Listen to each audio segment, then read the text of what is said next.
नमस्कार साथियों, आज एडुटेरिया करंट अफेयर की प्रैक्टिस सेट नंबर 2 है और इसको हम देखेंगे। सबसे पहला प्रश्न है कि निम्न कथनों पर विचार कीजिए। पहला है कि उत्तर प्रदेश के महाराजगंज में गिद्धों की एशियन किंग की प्रजाति के संरक्षण के लिए दुनिया का पहला संरक्षण केंद्र और प्रजनन केंद्र स्थापित किया जाएगा। ये बेसिकली सही है और ये 3 साल से ये न्यूज आपको देखने को मिल रही है। तो कम से कम ये महाराजगंज में गिद्धों के एशियन किंग प्रजाति के संरक्षण का काम किया जा रहा है, क्योंकि ये गंभीर रूप से संकट ग्रस्त हैं। IUCN की जो रेड लिस्ट है उसमें आपको ये दिखेगा।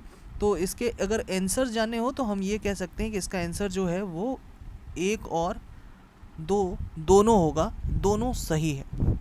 दूसरा प्रश्न आपसे ये पूछा जा रहा है कि आप ये बताइए कि नालंदा विश्वविद्यालय को वर्ल्ड हेरिटेज साइट का जो दर्जा है वो किस वर्ष मिला। साथियों, नालंदा विश्वविद्यालय को जो है वर्ल्ड हेरिटेज साइट का दर्जा 2016 में मिला। और आपने देखा होगा कि 2024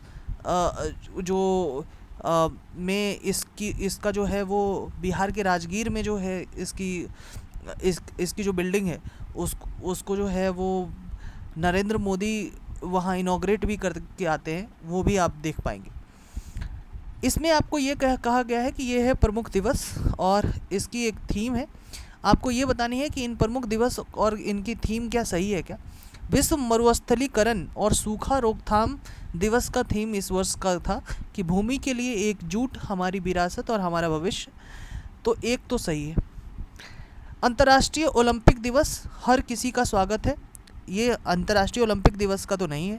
और विश्व शरणार्थी दिवस, पूरा विश्व एक घर, ये भी नहीं है। तो अंतिम का जो ये दोनों है ये तो नहीं ही होगा, तो सिर्फ और सिर्फ एक होगा, यानी आपके आंसर हो जाएंगे केवल 1 कि यानी आप इससे अगर सीखना चाहें तो विश्व मरुस्थलीकरण और सूखा रोकथाम दिवस का जो थीम था वो था भूमि के लिए एकजुट, हमारी विरासत और हमारा भविष्य, मतलब combined heritage for the land and our future. चौथा प्रश्न है कि हाल ही में नीदरलैंड के पूर्व प्रधानमंत्री मार्क रूटे को नेटो का अगला महासचिव चुना गया है। ये बातें बिल्कुल सही है और हमने इसको पिछले टेस्ट में भी इसको पढ़ा है कि मार्क रूटे जो है वो नेटो के जो है अगला महासचिव नियुक्त हो गए हैं। और इनकी एक वीडियो बहुत वायरल हुई थी कि ये जब मार्क रूटे नीदरलैंड की प्रधानमंत्री पद को अपने आने वाले जो प्रधानमंत्री को अपनी सारी कार्यभार उन्होंने सौंपा था, उसके बाद से ये साइकिल पर जो है वो निकलकर अपने दफ्तर से साइकिल से निकलते हुए अपनी लीगेसी को छोड़ रहे थे। तो that was very mesmerising video और लोगों ने बहुत अप्रिशिएट किया कि देखो कि किसी एक देश का प्रधानमंत्री सब कुछ छोड़कर एक साइकिल से जो है वो अपनी ऑफिस को विदा कह रहा है। तो वेदर इट वाज सिंबॉलिक और नॉट, लेकिन ये बहुत अच्छी जो है एक सीनरिक ब्यूटी आपको इनकी उस वीडियो में दिखेगी। ठीक है। दूसरा है कि नेटो की स्थापना 4 अप्रैल 1949 को किया गया। ये बात तो बिल्कुल सही है। और इसका मुख्यालय जिनेवा, स्विट्जरलैंड में है। ये गलत है, इसका मुख्यालय कहाँ है? ब्रसेल्स में। तो ये दूसरा गलत है, तो सिर्फ केवल 1 होगा, ए होगा आंसर। अगला बात है प्रधानमंत्री की अध्यक्षता वाली कैबिनेट नियुक्ति कमेटी द्वारा भारत के विदेश सचिव के रूप में, ये बहुत इंपॉर्टेंट है भाई, अगर भारत का विदेश सचिव के रूप में किसे नियुक्त किया गया है तो इसका सही उत्तर होगा विक्रम मिस्त्री। क्योंकि हमारे विदेश के आसपास के देश के जो हालत है वो बहुत ही खास्ता ख़राब है, इसलिए एक मिस्त्री की आवश्यकता थी विदेश सचिव के रूप में, इसलिए हमने मिस्त्री को रख लिया। इस तरीके से आप याद रख कर सकते हैं। साथियों, आने वाला दिन जो है आर्टिफिशियल इंटेलिजेंस को लेकर जो है और आर्टिफिशियल इंटेलिजेंस को लेकर जो है वो सवाल आपसे पूछा गया है कि आप ये बताइए कि आर्टिफिशियल इंटेलिजेंस की तैयारी सूचकांक 2024, आर्टिफिशियल इंटेलिजेंस रेडीनेस इंडेक्स 2024, ये कौन जारी करता है? तो ये विश्व बैंक द्वारा जारी किया जाता है और इसमें भारत को जो है वो 0.49 की रेटिंग दी गई। और इसके साथ भारत जो लो इनकम कंट्रीज़ है, जिसको निम्न आय वाले देश कहते हैं, उसकी श्रेणी में भारत को रखा गया। और उसमें भारत की रेटिंग आप याद करके ज़रूर रखें, 0.49। और इसको कौन देता है? ये विश्व बैंक द्वारा दिया जाता है। ये आप बिल्कुल याद रखेंगे कि इसको कौन देता है, विश्व बैंक। ठीक है। तीसरा लाइन क्या है? तीसरा लाइन क्या है कि शीर्ष प्रदर्शनकर्ता जो देश है उसके रूप में सिंगापुर और उसके बाद डेनमार्क और यूएसए। ये बात बिल्कुल ही गलत है। ये आई थिंक आर्टिफिशियल इंटेलिजेंस में यूएसए पहले नंबर पे होना चाहिए। ठीक है, आई माइट बी रॉन्ग, इसको देख लेना, लेकिन फर्स्ट और सेकंड होगा इसका आंसर। तो आपके पास आंसर आ गए हैं। आपका आंसर होगा क्या है, फर्स्ट और सेकंड ना, सी होना चाहिए आंसर। ठीक है, ये नहीं होगा, सी होगा। चलिए 7वें नंबर पे आते हैं कि ये बहुत इंपॉर्टेंट है भाई। ये मैंने बहुत सारे मॉक में ये क्वेश्चंस को देखे हैं कि बिनसर जो वन्यजीव अभयारण्य है ना, वो कहाँ है। साथियों, बिनसर वन्यजीव अभयारण्य जो है वो उत्तराखंड में है। और ये मैंने कम से कम 3, 4, 5 मॉक में तो देखे ही हैं आप। और आपको इस क्वेश्चंस को आप VVI, अगर आप कोई नोट्स बना रहे हैं तो इस क्वेश्चन को आप VVI करके आप रखेंगे। 8वें नंबर पे आते हैं। 8वां नंबर क्या है कि हाल ही में संयुक्त राज्य अमेरिका ने किस देश को अपना प्रमुख गैर नेटो सहयोगी नामित किया है? गैर नेटो सहयोगी नामित किया है, वो है क्या है, कौन सा देश है? केनिया। केनिया को जो है अमेरिका ने अपना नॉन नेटो अलायंस, उसको जो है वो अमेरिका ने कहा है। हाल ही में भारत के पास 4 विश्व शिल्प शहर हो गए हैं और इन 4 शहरों में चौथा जो शहर है वो श्रीनगर बन चुका है। तो आपके पास 3 शहर और कौन कौन से हैं? वो 3 शहर हैं जयपुर, मैसूर और मल्लपुरम। ये अगर इसकी फटाफट 100 में जाएंगे ना ये तो उसका पहला ही लाइन वहीं से शुरू होता है। यानी एडुटेरिया की जो पहले चैप्टर का पहला लाइन है कि भारत के पास 4 विश्व शिल्प शहर घोषित हुआ है और उन 4 विश्व शिल्प शहर में श्रीनगर है, जयपुर है, मल्लपुरम है और मैसूर है। ठीक है, तो ये जो दूसरा लाइन उसी से हो रहा है वो गलत हो रहा है, क्योंकि यहाँ वाराणसी नहीं होगा, मल्लपुरम होगा। ठीक है, मल्लपुरम। और विश्व शिल्प शहर के रूप में मान्यता प्राप्त करने वाला चौथा भारतीय शहर हो चुका है। तो ये सिर्फ 1 होगा इसका आंसर, यानी केवल 1। ठीक है, कितने अच्छे से हमने इसको देख लिया। विश्व निवेश रिपोर्ट, वर्ल्ड इन्वेस्टमेंट रिपोर्ट 2024 की बात करें तो इसको लेकर कौन सी बातें सही हैं वो देखेंगे। ये रिपोर्ट विश्व बैंक द्वारा जारी किया जाता है, गलत। दूसरी बात यह है कि प्रत्यक्ष विदेशी निवेश के मामले में भारत 2022 में 8वें स्थान पे था और अब जो है वो फॉरेन डायरेक्ट इन्वेस्टमेंट में भारत जो है वो 15वें नंबर पर आ चुका है। ये बातें बिल्कुल सही है, यानी कि FDI जो है उसके मामले में भारत थोड़ा पीछा आया है।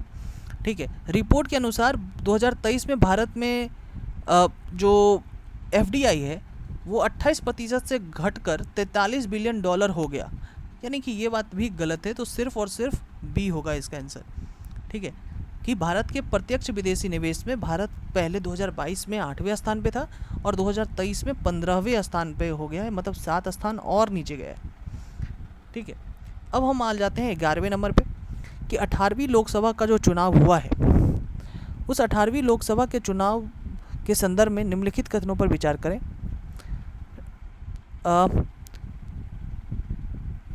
इसका एक चीज़ आप देखिए, 1 सेकेंड, इसको हटाया जाए। 18वीं लोकसभा चुनाव के संदर्भ में निम्न कथनों पर विचार करें।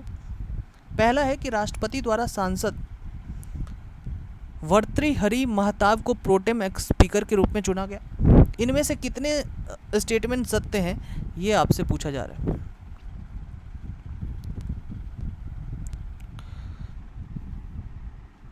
स्वतंत्र भारत में 18वीं लोकसभा से पूर्व सभी अध्यक्ष निर्विरोध चुने गए हैं। ओम बिरला 2 बार लोकसभा अध्यक्ष निर्वाचित होने वाले 6ठे अध्यक्ष बन चुके हैं। प्रोटेम स्पीकर की नियुक्ति में राष्ट्रपति संविधान के अनुच्छेद 94(1) में शक्तियाँ जो है वो प्राप्त करता है। इसमें कितने स्टेटमेंट सही हैं?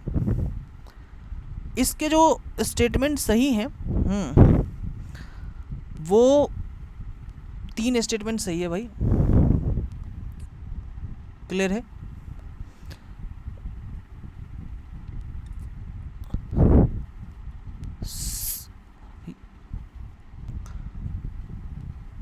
ये बात, दूसरा स्टेटमेंट मुझे लगता है गलत हो रहा है, दूसरा स्टेटमेंट गलत है और सारे स्टेटमेंट सही है।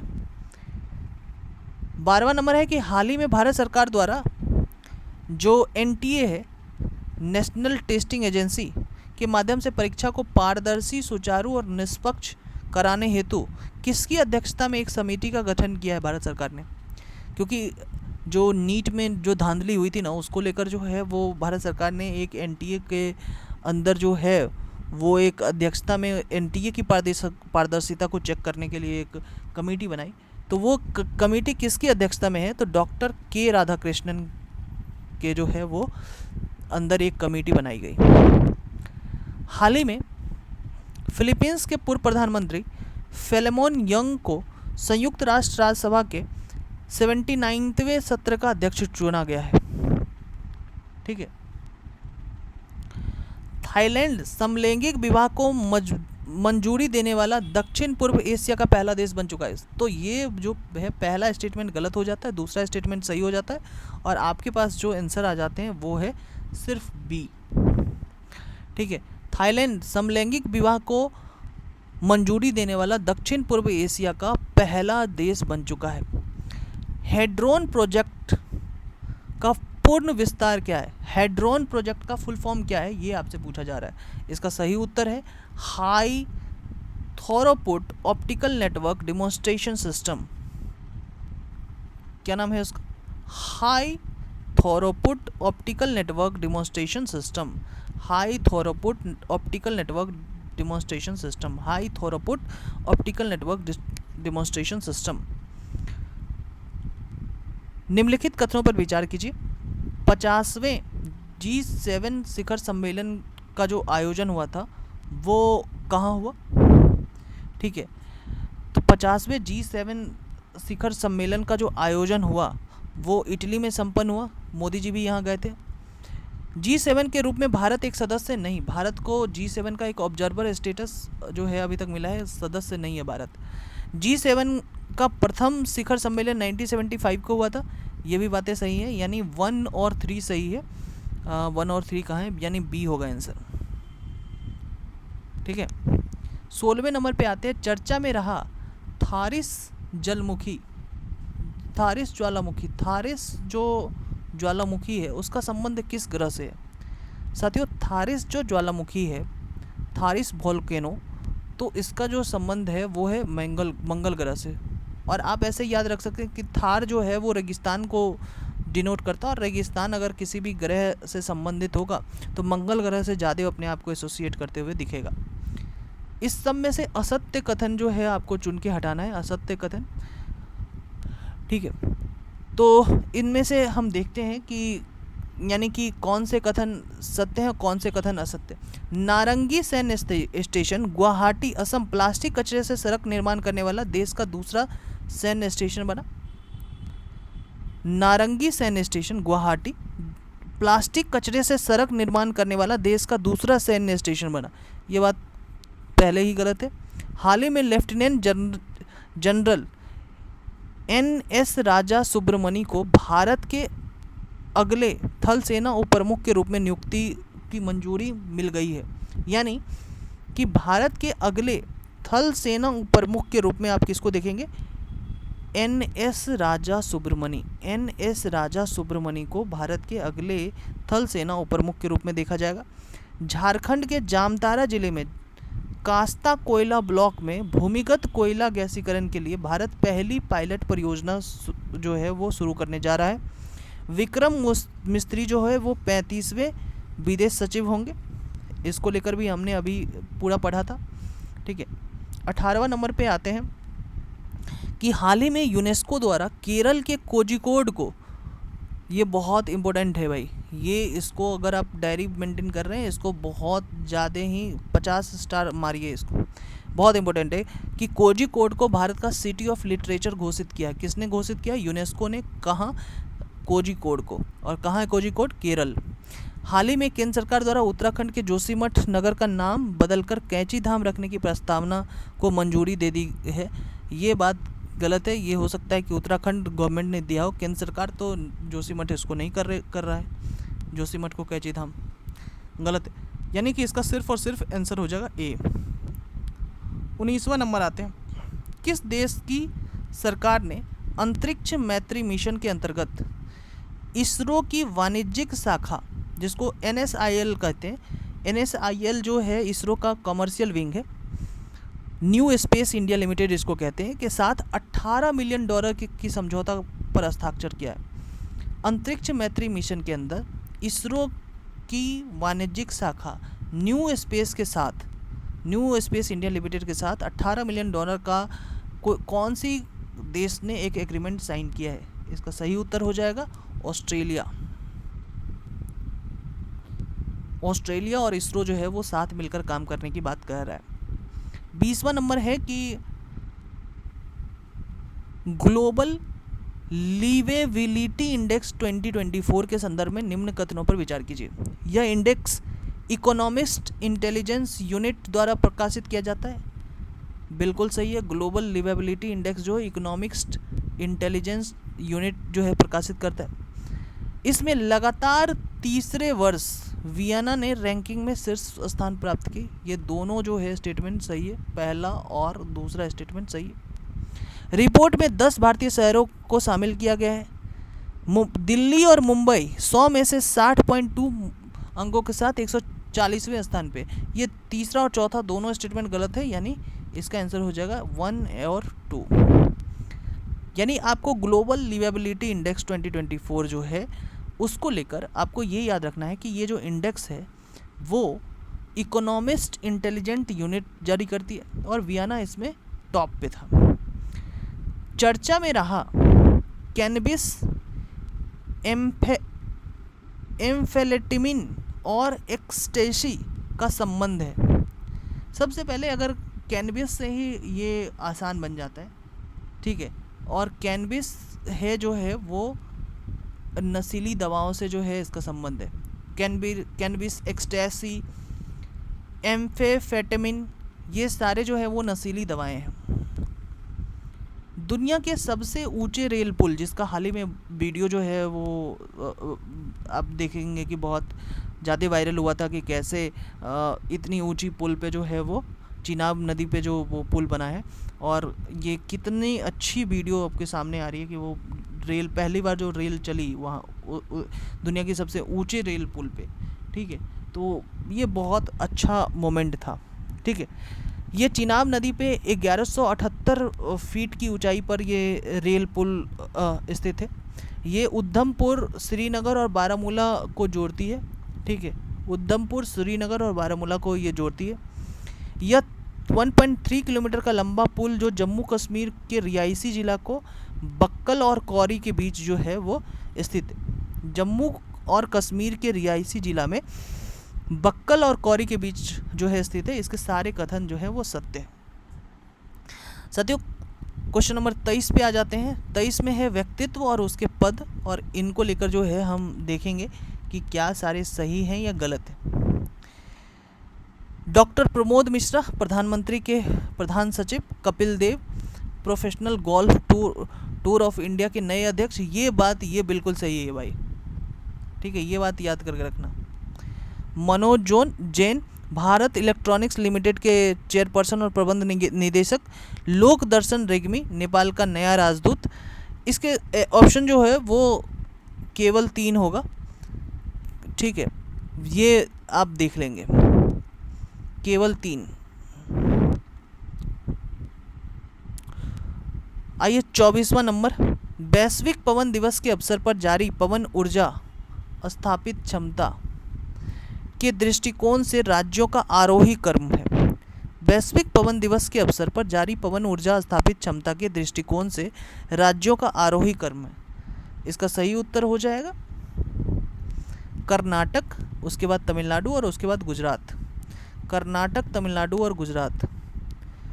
वैश्विक पवन दिवस के अवसर पर पवन ऊर्जा स्थापित क्षमता के दृष्टिकोण से सबसे ज़्यादा हमारे यहाँ जो विंड एनर्जी है कर्नाटक में आती है, उसके बाद तमिलनाडु और उसके बाद गुजरात। सही है कि तीनों कोस्टल जो है वो प्रदेश।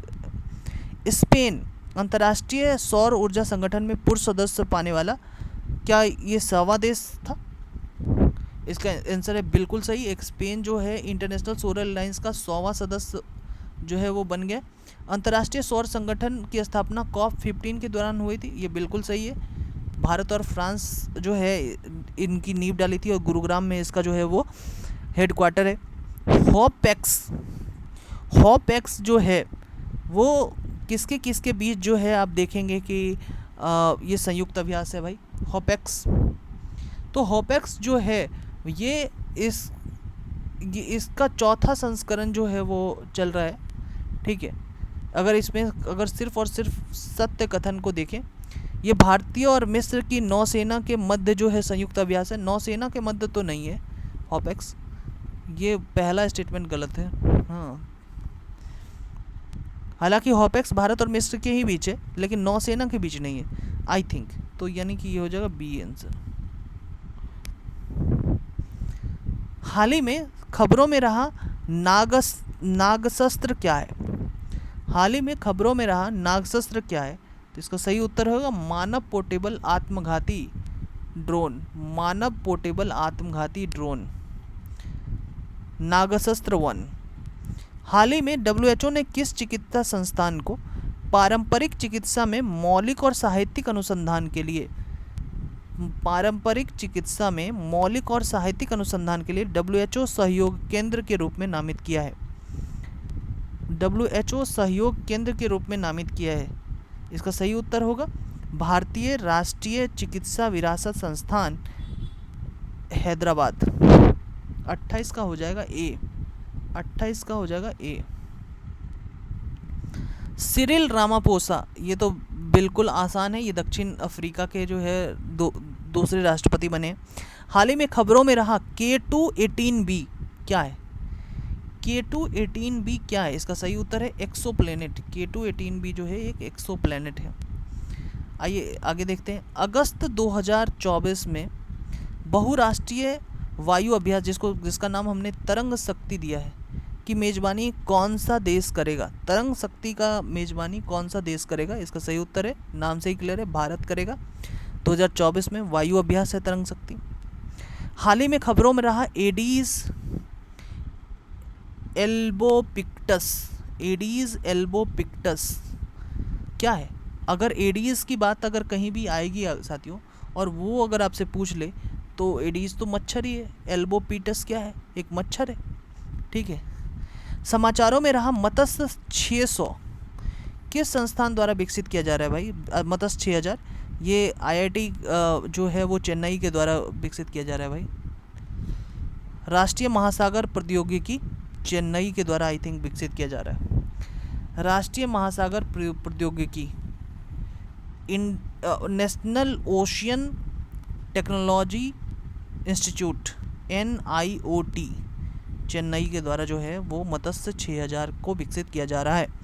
हाल ही में भारत और अमेरिका के बीच महत्वपूर्ण और उभरती हुई प्रौद्योगिकी पर पहल की दूसरी वार्षिक बैठक, महत्वपूर्ण मतलब इम्पोर्टेंट और उभरती हुई प्रौद्योगिकी मतलब कि अपकमिंग जो टेक्नोलॉजी है, अपकमिंग एडवांस टेक्नोलॉजी है या फिर इसको इमर्जिंग टेक्नोलॉजी है, उसको लेकर जो इनिशिएटिव है उसकी दूसरी वार्षिक बैठक कहाँ हुई? साथियों जो भी साइंस को लेकर बैठक होगी वो कहाँ होगी? दिल्ली में ही होगी। हाँ, अधिकतर बैठक आपको दिल्ली में ही दिखाई देगी। हाल ही में समाचारों में रही डिजिटल स्वास्थ्य प्रोत्साहन योजना किस पहल के तहत शुरू की गई थी? डिजिटल स्वास्थ्य प्रोत्साहन योजना किस पहल के से शुरू की गई थी? इसका सही उत्तर है Ayushman Bharat digital mission. Digital स्वास्थ्य प्रोत्साहन योजना किस पहल के तहत शुरू की गई थी? Ayushman Bharat digital mission. खबरों में रहा प्लेनेट 9 क्या है? साथियों प्लेनेट 9 जो है वो हमारे सौर मंडल के बाहरी क्षेत्र में एक काल्पनिक ग्रह है। प्लेनेट 9, ठीक है, वो एक इमेजनरी ग्रह है जो हमारे सोलर सिस्टम के बाहर है। विश्व स्किल सेल दिवस का विषय क्या है? विश्व स्किल सेल दिवस का जो विषय है वो है कि प्रगति के माध्यम से आशा वैश्विक स्तर पर स्किल सेल देखभाल को आगे बढ़ाना। प्रगति के माध्यम से जो है वो स्किल सेल को जो है वो आगे बढ़ाना। और ये जो स्किल है, ये जो आपके पास कोई नई चीज़ें सीखते हैं उसको देखकर जो है आप आगे बढ़ेंगे। यही है ये 2024 की विषय। हाल ही में कौन सा देश समलैंगिक विवाह को मान्यता देने वाला, फिर से आ गया यही, ये कौन है? थाईलैंड, दक्षिण पूर्व एशिया की जो है वो पहला देश बन चुका है। हाल ही में खबरों में रहा घोरबंदर किला, पोरबंदर नहीं है ये, घोरबंदर है।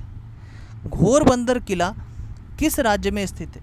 घोरबंदर किला किस राज्य में स्थित है साथियों? घोरबंदर किला जो है वो महाराष्ट्र में स्थित है।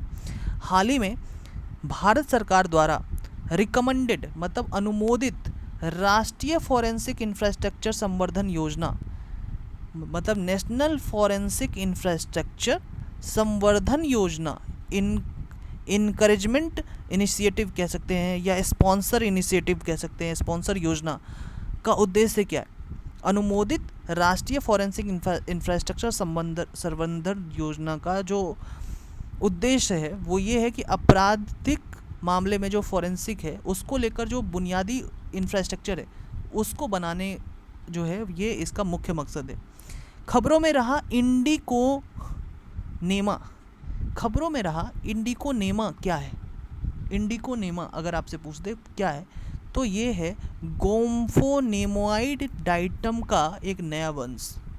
डाइटम जो होता है वो पानी में आपको मिलता है और गोम्फोनेमा जो है साथियों, गोम्फोनेमोइड डाइटम का नया वंश है कौन? इंडिकोनेमा। ठीक है। 42वें नंबर पे आते हैं कि हाल ही में वन्यजीव विशेषज्ञों ने एक टीम पहली बार किस राष्ट्रीय उद्यान में धारीदार सिसिलियन की उपम स्थिति की दस्तावेजन किया है? हाल ही में वन्यजीव विशेषज्ञों ने पहली बार किस राष्ट्रीय उद्यान में धारीदार सिसिलियन, जिसको इचथियोपिस ASPP कहते हैं, कि उपम स्थिति का दस्तावेजीकरण किया है, मतलब डॉक्यूमेंटेशन किया है, मतलब लिखा है। तो ये सारी जो चीज़ें हैं यानी धारीदार सिसिलियन जो उनको डॉक्यूमेंटेशन किस वन्यजीव जो है वो राष्ट्रीय उद्यान में हुआ है? जिसका सही उत्तर हो जाएगा काजीरंगा राष्ट्रीय उद्यान, असम। हाल ही में खबरों में रहा मुर्दुल किला कहाँ है? मुर्दुल किला जो है खबरों में रहा है और ये है कर्नाटक में, मुर्दुल किला। और घोरबंदर कहाँ है?